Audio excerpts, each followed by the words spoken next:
Alhamdulillah Sobat Syar'id, kali ini kita akan melihat kualitas pertanyaan dari kru di MNC Muslim TV ini, Syar'id ini ya. Coba kita lihat, ayo siapa yang mau bacain? Assalamualaikum Ustadz. Waalaikumsalam warahmatullahi. Nih aku udah bawain fishbowl. Isinya tuh pertanyaan dari kru-kru di belakang layar nih Ustadz. Oh gitu ya. Ini saya pengen tanya, ini benar pertanyaan kru apa enggak sih? Atau satu orang yang bikin atau dua orang yang bikin? Seharusnya sih ini bener dari kru Ustadz. Kalau benar itu menarik sebetulnya. Iya kalau benar ini ya, pertanyaan dari kru-kru ini tuh menarik. Pasti ngawur-ngawur semua gitu. Oke Ustadz, langsung masuk ke pertanyaan pertama nih Ustadz ya. Siap.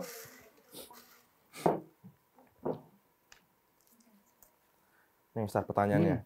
Saya punya sepupu, dia ini rajin banget sholat duha. Tapi sholat duhanya ini digabung sama subuhnya. Karena dia seringkali bangunnya mepet. Apakah boleh Ustadz menggabungkan subuh di waktu duha? Oke, baik gini ya. Saya agak bingungnya gini. Menggabungkan subuh di waktu duha ada istilah mepet tadi. Menurut saya nggak mepet. Kenapa? Yang namanya subuh dari jam berapa aja? Mulai subuh jam 4 misalnya. Tadi jam 4 lebih sedikit. Berhentinya di mana? Matahari terbit. Nah, itu syuruk kan? Syuruk jam berapa? Jam 6-an. Oke. Duha jam berapa? Nah, mulai duha itu mulai syuruk naik, kemudian mulai masuk ke seperempatnya kan? Itu sekitar jam berapa? Masuk jam berapa? Jam 8-an lah ya. Oke. Pertanyaannya adalah, mepetnya di mana antara subuh sama si duhanya? Kagak ada mepet-mepetnya, bener nggak? Artinya, dia nggak bangun subuh, syuruk pun kagak bangun. Artinya dia bangun di duha. Artinya dia nggak mepet-mepet. Artinya dia memang kelewat. Kelewat semuanya. Nah, jadi rajin sholat duha itu kan sholat sunnah. Subuh itu wajib. Kenapa sih orang harus sholat subuh? Wah, jadi panjang lagi nih ceritanya kan. Ya pokoknya selain kemudian memang menyehatkan badan, memulai aktivitas dengan yang namanya mengingat Allah, itu akan lebih baik buat kita semuanya. Jadi jangan sampai, udahlah subuhnya dikeduhain. Oh, kan jadi repot ya. Gitu. Jangan begitu ya. Oke, Ustadz. Lanjut ke pertanyaan kedua ya Ustadz.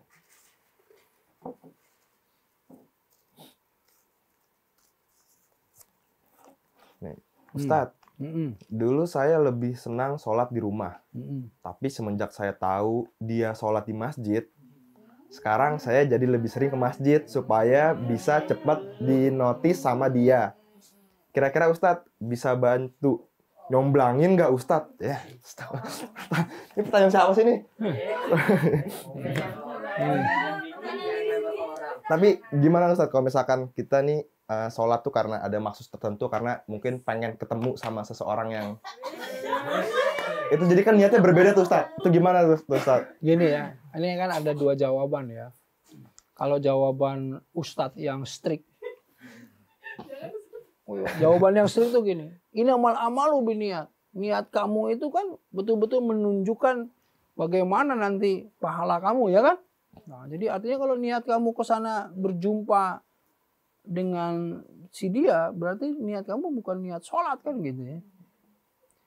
Itu harus dipertanyakan. Tapi ada jawaban Ustadz yang santai-santai. Ustadz yang santai ngomongnya begini. Awalnya kalian lebih mencintai dunia daripada Islam. Jadi kalian itu misalnya, aduh saya pengen ke masjid, karena apa? Karena di masjid itu sholat juga dikasih makan. Dikasih siapin kopi, ada bikinnya, ada masjid yang gitu kan. Gitu. Tapi setelah kamu memahami bahwa sesungguhnya itu sebetulnya nothing dibandingkan dengan niat kamu untuk mendekatkan diri kepada Allah, itu semua selesai. Itu makanya kalau seandainya dia orang awam yang baru-baru kemudian hijrah gitu, ya it's okay lah gitu. Tapi sebaiknya mulai memperbaiki niatnya agar supaya gini. masalahnya saya ke masjid mah bukan karena si dia dan lain-lain, tetapi si dia membuat saya lebih termotivasi. Oke. Yang penting prioritas niatnya dinaikin. Wah, saya mah pengen ibadah. Tapi bonusnya ketemu dia. Artinya apa? Ketika si dianya nggak ada, tetap ke masjid dong, gitu. Berarti nggak boleh kalau cuma ke masjid itu cuma pengen ketemu dia. Ketika iya, ketika dia sholat, nggak ada, kita juga nggak sholat. ke masjid. Nah, itu kan jadi repot kita. Oke, ya. Ustaz. Jawab, Ustaz. Oke. Pertanyaan berikutnya ya, Ustaz. Ya. Ustadz, saya punya teman. Teman saya ini kalau lagi kepingin sesuatu, jadi rajin sholat tahajud. Tapi giliran keinginannya sudah terwujud, dia nggak lagi tuh bangun sholat malam. Emang boleh Ustadz datengin Allah pas ada maunya aja? Ya ini, ya sering lah ya. Tapi artinya kelihatan banget mental-mental orang-orang yang kemudian pamrih itu seperti itu. Mental orang pamrih itu. Ya tapi memang betul kan. Kalau bagian mau sesuatu yang baik, dia sholat tahajud. Bagian dia udah dapet, udah males gitu. Itu kan artinya sholat karena pamrih. Ya masih bagus-bagus aja pamrihnya misalnya ke Allah kan gitu ya.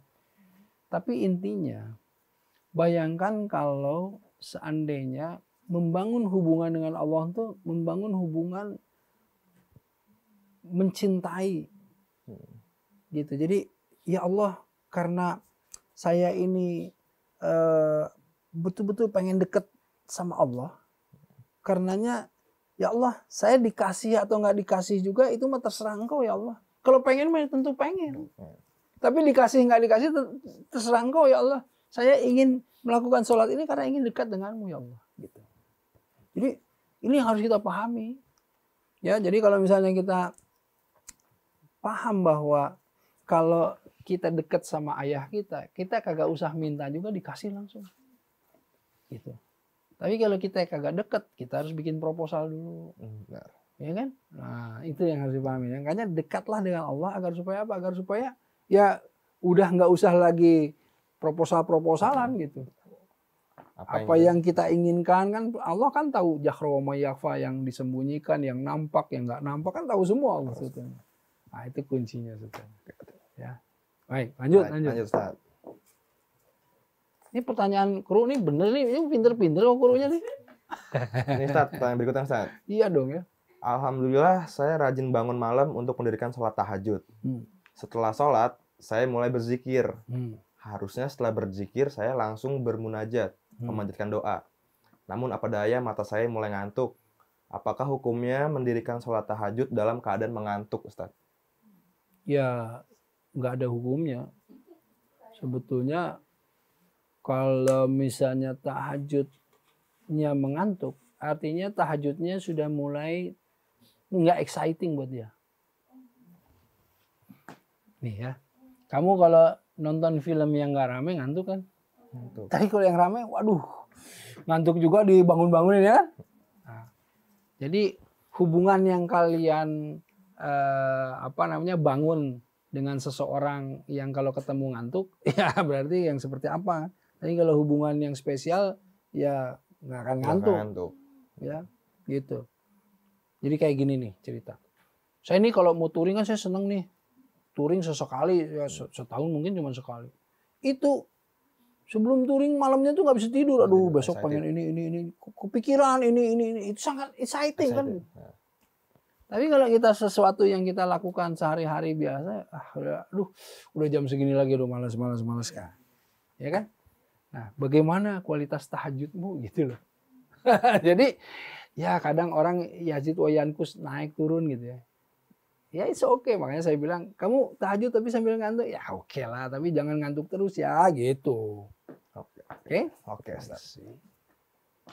Masih lagi Ustaz. Lanjut. Ustaz, saya pernah sholat dalam keadaan menangis. Tapi menangis bukan karena khusyuk atau mengingat tentang dosa saya. Melainkan karena saya teringat hubungan asmara saya yang kandas. Itu gimana tuh Ustaz? Ya. Artinya kan gini ya. Artinya ketika dia menangis karena asmara yang kandas, dia tuh khusyuk.